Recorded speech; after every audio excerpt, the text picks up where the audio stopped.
The term astrology has come to mean many things, but this presentation will explain to the viewer very clearly how it works and how it debunks the cosmology of randomness. A common reaction that people have when astrology is brought up is, what do a bunch of flaming gas balls floating trillions of light years away in space have to do with me or my consciousness? Total new age nonsense. Science can easily disprove it. If the Earth actually moved through outer space, so would everything else, and there would be no consistent constellations. All the other planets, stars, and star systems would be moving in their own random directions and be untraceable. I'm not here to give you facts, but I'm here to take you down a journey. If you are truly curious, then let me show you what astrology really is, how you can use it in your everyday life, and how it proves that we live in a special reality. Let's begin. Astro Theology and the religion of randomness. What if I told you that there was a secret history to the world that was passed down for ages, and that has been passed on into the secret societies? I know most of you find it absolutely ridiculous, but a large amount of the people who created our history were believers in the occult. Ancient historians tell us that in Egypt, Greek, and Rome, public temples in locations like Thebes, Eleusis, and Ephesus had mystery schools. Here, meditation and occult techniques were taught to some of the greatest leaders of ancient times. Some would dedicate years to prepare for this journey. Some examples being Plato, Aeschylus, Herodotus, Alexander the Great, Caesar Augustus, Cicero, and many more. These figures were initiated into a secret philosophy, a secret teaching that has been suppressed and hidden from us in modern times. Some of the exercises in these schools include sensory deprivation, breathing exercises, hallucinogenic drugs, and different ways of redirecting sexual orgone energies. The purpose of these exercises were to cause an altered state of consciousness, which would allow these initiates to see the world from a completely different perspective. In the ancient world, the understanding of reality, or the unveiling of the true nature of reality, was one of their most guarded secrets. It all became suppressed with Rome and Christianity. The sacred art became heretical, and if one was caught practicing these sacred arts, they would be punished severely. The truth of the matter is that this sacred knowledge didn't go anywhere. The ruling elite continued to be taught in secret. For the masses, they pushed only the exoteric understandings of these sacred teachings. We hear about the Illuminati in the mainstream media, usually talked about with a humorous overtone to reassure the audience that it's just a silly millionaires club. What's hardly spoken of is the Rosicrucians, Eastern Stars, the Knights Templar, Skull and Bones, and countless others that we surely know nothing about. It's a common conclusion that these secret clubs exist in order to retain certain knowledges and maintain a certain level of consciousness among the masses via media such as television, social media, movies, and games. They do this by injecting elements of the truth into fanciful lies so that the truth is right in front of us but cannot be distinguished without understanding parables or the art of allegory. It's science that decides what's real, what our purpose is, and what is our life going to be like when we die. It's very hard to accept for many of us that when you die, it's over. Instead of the fear of being burned at the stake, the modern magician has to fear his reputation being ruined. Most of my commenters who make negative comments on the idea of flat Earth have little to no understanding of the occult. The way they think is the only way I will let go of the globe model is that the flat Earth is scientifically proven. Concepts like receiving knowledge from an entity from beyond the veil, or the thought that there are secret groups of people suppressing the awareness of the human race, these concepts are often perceived to be the epitome of insanity. Yet a surprising amount of famous figures have secretly cultivated the ancient philosophy in mystical states taught in the secret societies. Some examples being Charlemagne, Dante, Joan of Arc, Shakespeare, Leonardo da Vinci, Michelangelo, Bach, Mozart, Beethoven, and even Napoleon. A quote by J.P. Morgan: "Millionaires don't need astrologers, billionaires do." This day, many of the most prolific companies use astrology for business. Chase, JP Morgan, Apple, as well as many lucky Wall Street traders. Some even claim that the United States government makes use of astrologers, as well as other psychics of various specializations. It's commonly known that entire civilizations were built upon fundamentals of astrology. There are various pyramids and temples that still match up with constellations in our skies today. The ancients worshipped the planets as gods, and these gods all had a story. These myths assisted them in knowing when to plant seeds, plan wars, and when to harvest. The phrase as above, so below indicates that the movements of these celestial bodies mirror the happenings on Earth. The electromagnetic energy that comes from the light of these stars creates a specific spectral vibration, subtly influencing the inner workings of the world below. Most of the famous figures that I mentioned had belief systems that would be scoffed at because of the sheer contradiction between what modern science tells us today. Yet, these are some of the most talented and notable humans of history. Are we to assume that because of the intellectual and technological benefits of science that these individuals of the past were just uneducated? Well, you'll find it surprising that even in modern times, many still hold the same beliefs. It's not just crackpots, scammy psychics, or fantastical authors, but the founders of modern scientific method, the rationalists, the scourgers of superstition. Could it be that the very people who have done the most to form today's scientifically oriented and materialistic worldview have secretly believed in something else? Newton, Kepler, Voltaire, Thomas Paine, George Washington, Benjamin Franklin, Leo Tolstoy, Edison, Tesla, Gandhi, and Wilhelm Reich are a few examples. What most of modern society has yet to understand is that these figures were initiated into a secret tradition with key tenets like the belief of the power of mind over matter, the idea that they were able to extract information from incorporeal spirits. Biographies of modern times will conveniently skip over this fact, and if they do mention it, they dismiss it as a hobby, a temporary aberration, or amusing ideas that these personalities may have played around with, or they were just being metaphorical. But never could it be that they were actually being serious. However, as we shall see, Newton translated the Emerald Tablets of Thoth and was a practicing alchemist for all of his adult life. He regarded alchemy as his most important work, not physics. Voltaire practiced ceremonial magic through all the years he dominated the intellectual life of Europe. George Washington evoked a great spirit in the sky when he founded the city that would bear his name. And when Napoleon said he was guided by his star, he was talking about the Great Spirit who showed him his destiny and made him invulnerable and magnificent. History has been consistent in keeping this knowledge secret from the public. Even in times of Zarathustra, secret wisdom of the mystery schools was denoted by the holding of a rolled scroll. Nothing has changed. This tradition has been passed on into modern times, and today, the remaining statues and monuments of ancient times are embedded with this secret doctrine. If only the world knew that these secret societies were teaching their initiates how to travel to other worlds in their astral body, where they could see proof for themselves that the mind does indeed have an effect over the material world.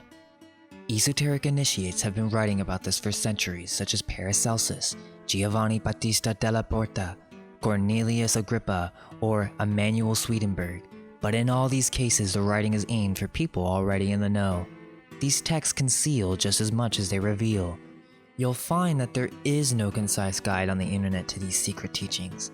That is why I have taken the initiative onto myself, in the pursuit that the masses may receive this information and perceive the world in a new way. I am thankful for the benefits of science, but what science has become is a cosmology. You see, science is great at the systematic study of the structure and behavior of the physical world, but what science can't tell us is why we are here, how consciousness came to be. The cosmology of randomness is what dominates our society's perspective of reality, subconsciously or consciously. They get you to believe that the world came from randomness. This base principle implies to your entire belief structure that life is meaningless. I have had hundreds of comments from Christians stating that the flat earth is absolutely ridiculous. What a contradiction, right? If you are religious at all, which by the way, we are not, this is also a common assumption. We are not Christians. We are thinkers. If you are a Christian, your beliefs contradict with the belief that the earth is a ball. For the very fact that Christianity came from these ancient mystery schools. What Romans termed as paganism was the source in which their material came. Astro Theology and religion. The idea that the stars and religion are connected is not a new thought by any means. It's been pointed out by students of comparative mythology hundreds of thousands of times. We cannot look at astrotheology and religion and deny their similarities with a straight face. So let's take a look at this suggestion and see if the idea has any validity or any place in our world today. Perhaps Astro Theology is a common ground for the religions of the world, as traces of it can be seen throughout the world in some way. Can you truly deny the outrageous statistics that this was mere coincidence? The first stargazers on their tall towers were in the land of Babel. These stargazers were astronomer priests, and at this point there was no differentiation between science and religion. We may say that almost certainly sciences were originally cultivated because of their religious content, or for the reason that they helped to support the religious convictions of the people. We know that the temples were the first colleges, and the ancient towers and palaces of the gods were the first astronomical observatories. Manly P. Hall. There is a well-known legend that states that the constellations were named by the shepherds of the world. Watching their flocks at night with nothing to do, they allowed their imaginations to project images of various creatures by connecting the stars into patterns. It's likely that these shepherds were the shepherd priests or the shepherd kings of the days of old. Ancient priests knew that astronomy was the science of the anatomy of the universe, and to a measure, these same ancients believed that the universe was the body of a blessed God, and thus they considered astronomy the anatomy or physiology of the body of the deity. This deity, represented as this God, is extended and distributed throughout the infinite diversity of its own parts and members. In any event, at a very remote time, men learned a considerable amount about astronomy. It is quite likely that there have been cycles of remembrance and forgetfulness in this subject. Manly P. Hall. Let's take a look at some popular examples in religion. Here we have Horus of Egypt. Birthday on December 25th. He was born of the Virgin Isis. He was called a star in the east, adorned by 3 kings, became a teacher at 12, was baptized at age 30 by Anup, had 12 disciples that he traveled around with. He performed miracles, was referred to as the Truth, the Lamb of God, the Light, was betrayed by Typhon, and was crucified and was dead for 3 days before returning to life. Jesus of Nazareth, also born on December 25th, born of the Virgin Mary, was called the Star in the East, adorned by 3 kings, was a teacher at age 12, baptized at age 30 by John the Baptist, had 12 disciples he traveled around with performing miracles, and was also known as the Truth, the Lamb of God, and the Light. He was betrayed by Judas, crucified, and was dead for 3 days before returning to life. Krishna of India, born of a virgin, Devaki, was called the Star in the East, performed miracles with his disciples, and after dying, he returned to life. Mithra, born on the 25th of December, the Virgin Nanan, had 12 disciples that he traveled around with, and after being dead for 3 days, returned to life. His day of worship is Sunday. Dionysus of Greece, born on December 25th of a virgin, performed miracles like turning water into wine, was often referred to as the King of Kings, the Alpha and the Omega, and was resurrected after death. Even further, we have Osiris, Odin, Baal, Prometheus, and many, many more figures that fit this general mold, but I think the point has been made. The question is why? Why are there so many obvious similarities? If civilizations were as isolated as we were taught by traditional academia, then there would have been no way that this many cultures could have shared these stories. Star in the East refers to Sirius, the brightest star of the night sky, and on the 24th of December, it aligns with the 3 stars in Orion's belt. These 3 stars have always been referred to as the 3 kings, and their movements mirror the story of the 3 wise kings who follow the Son of God, spoken of in multiple religions. Astrology and divination. In the modern day, we have psychics, online healers, spiritual gurus, and it can be very easy to be manipulated when coming to this topic from a beginning point of view. When people hear the term astrology, most people are thinking natal astrology. This is a system of astrology that takes the position of the sun on the zodiac at the exact date, time, and location of where you were born. Then, depending on the sun's relationship to the other bodies, certain traits of the individual's personality or life path can be determined. Think of it like a snapshot in time. The signs of the zodiac, the planets, are occult forces, or hidden forces. These forces are spiritual principles that are the fundamental archetypal attributes of our reality, or God. Observing the energy present when someone is born is important, because it allows the observer to understand the potential strengths and weaknesses of the individual idea, business venture, or person. If one understands the energies present in a subject, they can learn which energies benefit the subject, thus determine which days are most likely to produce beneficial results. This strategy also allows for the observer to know which days are less likely to be successful and should be avoided. This is not based on luck, but rather the compatibility of energies both of the subject and the day in question. I would make the argument that a large percentage of the people who consider themselves to be spiritual or interested in the occult are actually contradicting themselves when they say they believe we're on a spinning globe, or that we were created from a random Big Bang. I hope by the end of this video you will see past all the nonsense of the modern day astrology. Magic has been suppressed, butchered, and distorted. We are left with new age material that gives you basic concepts but distorts them to a point where it becomes meaningless. In order to understand astrology, we need to understand Astro Theology. You might have never heard that term. I assert this is intentional, for if we were to understand Astro Theology, we would know the roots of all religions and the tools that every major corporation in the world uses to this day. These celestial bodies in the sky and their symbols have come to represent universal archetypes or truths. Is tarot just a card game of fancies? Perhaps there is more to this art. One may find that the cards with their symbolic universal encoded messages get randomized and placed in a system of divination that leads the practitioner to a greater understanding of the question at hand. Other forms of divination include Chinese I Ching, tea leaf reading, crystal gazing, runic divination, and astrological prediction. The goal of divination is to prevent the self from performing black magic. Some like to divide the line between black, gray, and white, and the definitions following vary. My perspective is that white magic is for the purpose of the development of the higher self.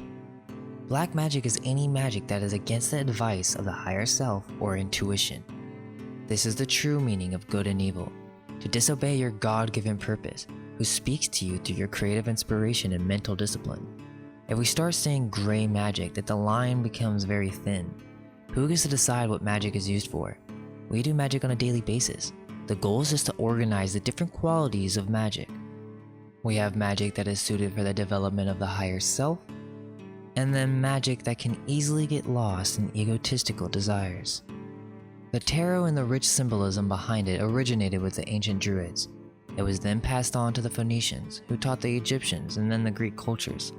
Initiates being led into the mysteries would go underground via hidden passages to the Great Pyramid itself, wherein he would receive these symbols to be enlightened. Here's some factual history. The first mention of the tarot was made in 1332 by Alphonse VI, King of Leon and Castile. He banned them along with other gambling games.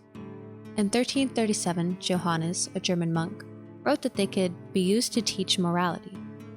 In 1392, Charles VI of France bought 3 sets of major arcana from a man named Gringonure. By the 1400s, the Italian version, known as the Tarocchino, had over 100 cards, including the zodiac and so-called Christian virtues. Most people think of fortune telling when they think of psychics. Fortune telling is telling someone something must happen. Divination does not say that something must happen, but instead, it can just indicate the quality of what will happen if you continue the path you are on. For example, think of tarot reading as a snapshot in time, a random positioning of ancient symbolic pictorial images that lead you towards these attributes associated with your current question. It's not a determined answer. For this example, we are going to use the Thoth Tarot deck, simply for the elegance and depth of symbolism. So, let's ask a question. What will the outcome be if I use magic to get a new car? While concentrating on your question, mix up the cards in any manner you desire. Continue to shuffle until you get the sensation from your higher self to stop. Cut the cards into 3 piles. Pick up the cards from right to left, reversing the order of the way you cut the cards. The cards are laid in a specific systematic order designed with symbolic meaning. The first 3 cards make the upper, downwards facing triangle. Cards 4, 5, and 6 make up the lower, upward pointing triangle. The 7 card goes in the middle between the 2 triangles. When you flip them in the same position so that they don't change their upright or reversed orientation. Turn over 1 and 2. Both positions represent unknown spiritual influences. Card 2 has a stronger effect than card 1. Interpret. Turn over card 3. This represents spiritual advice for the matter. Interpret. Turn over card 4. This card represents your unconscious desires in the matter. Don't be surprised if you discover that your real inner reason has little or no relation to your original or outer reason. Interpret this card. Turn over card 5. This card represents your conscious desires in the matter. Interpret this card. Turn over card 6. This card indicates practical advice in the matter. It may suggest changing your focus in order to achieve what you really want. It may advise you to go ahead or abandon the project. Of course, whether you continue with the project or not is up to you. Turn over card 7. This is the final outcome. If you go ahead and follow your current path at this time, even if the reading so far has been positive, the outcome may be negative. This is because there may be other considerations which this short reading does not take into account. The split hexagram spread is a simple method that can help you communicate with your higher self. Here is the summary of this reading. This reading is for Moon, and she asked the question, what will be the outcome if I use magic to obtain a new vehicle? This would be a big change in your life. Cards 1 and 2 represent unknown spiritual influences. Card 1 is the Sun, representing freedom and emancipation. She maybe wants to feel the feeling of empowerment on her own, the freedom to act as she chooses. On the other hand, card 2 is the Aeon, which indicated a personal decision that has a significant impact on your life. This is a change in maturity and mentality because of the impact of this event. Card 3 is spiritual advice for the matter. The card flipped was the Emperor. The primary interpretations of the Emperor are concerned with power and control, either over people or over yourself. This seems to be saying that Moon is seeking structure in her personal life. Card 4 represents unconscious desires in the matter. The card chosen was the Chariot, which represents that first, Moon must have the proper preparation in order for victory to be achieved. The lunar crescent affirms that this indeed is her unconscious desires.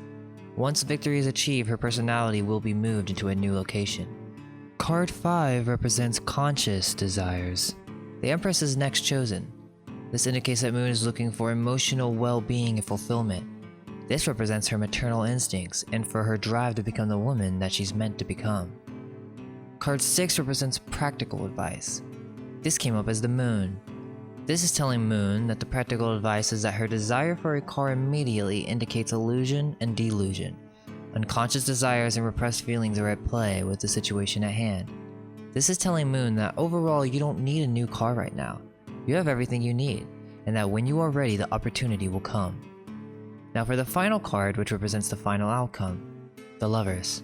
The Lovers signify the creative force. It is telling Moon to carefully look at all aspects of the situation before making any conclusions. It indicates to be careful planning with important decisions. The answer that Moon received is no. You should not do magic on getting a car. There's no reason for you to do so. You are not ready, and it would be an illusion. Stay on track with your creative forces, and once you're prepared and ready, a car will be revealed. This is just a small example. It gets much more advanced. Sometimes simplicity can tell you much more. Perception of the occult.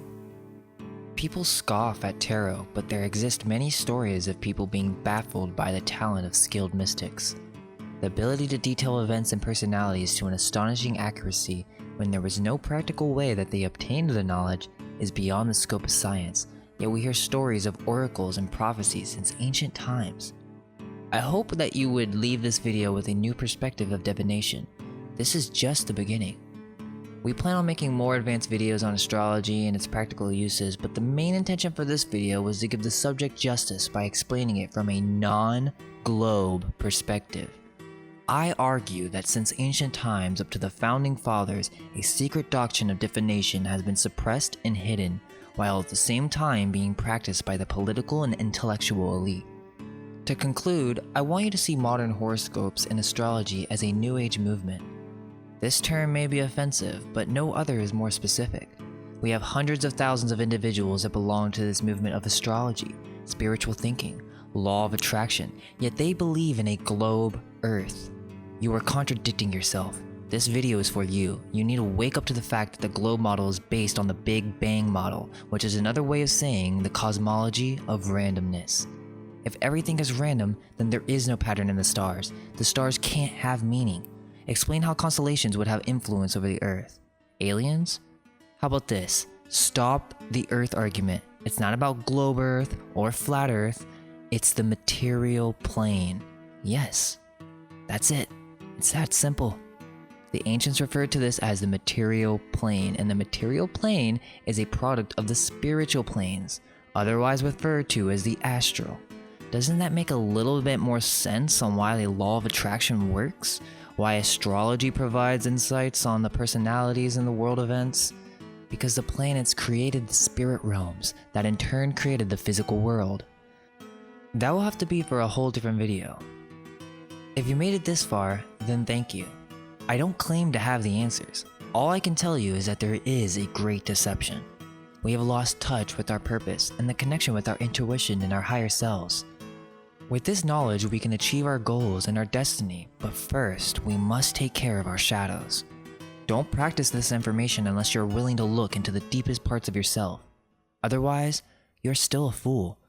There's no shame in having much to learn, and we all must admit this to ourselves before we can begin to understand further. Much love to all, and I want to leave you with a quote from Aleister Crowley.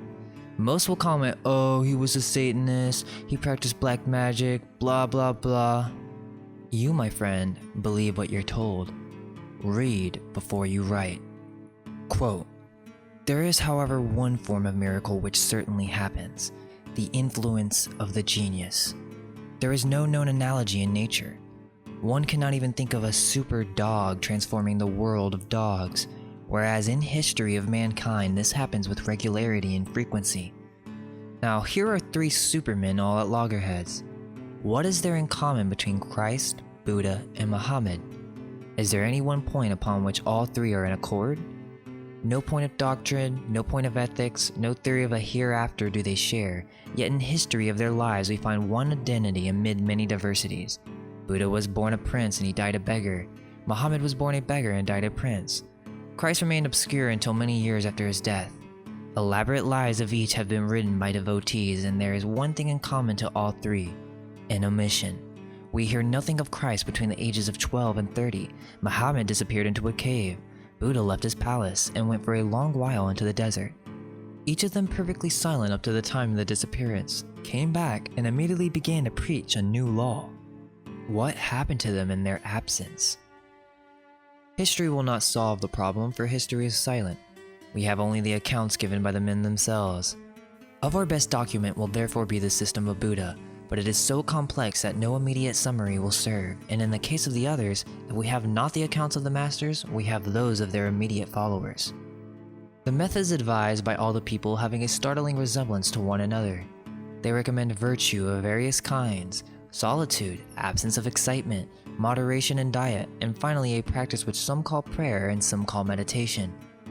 For what is the state of either prayer or meditation? It is the restraining of the mind to a single act, state, or thought. If we sit down quietly and investigate the contents of our minds, determined to control this wandering thought, we shall find that we are fairly well able to keep thoughts running in a narrow channel, each thought linked to the last in a perfectly rational manner. But if we attempt to stop this current, we shall find that so far from succeeding, we shall merely break down the banks of the channel. The mind will overflow, and instead of a chain of thought, we shall have a chaos of confused images. It is by freeing the mind from external influences, whether casual or emotional, that it obtains power to see somewhat of the truth of things. End quote. I hope this was stimulating, and until next time, may our minds be unveiled. Let go of everything you think to be true. Relax the mind and ask the question, do I truly understand what this reality is?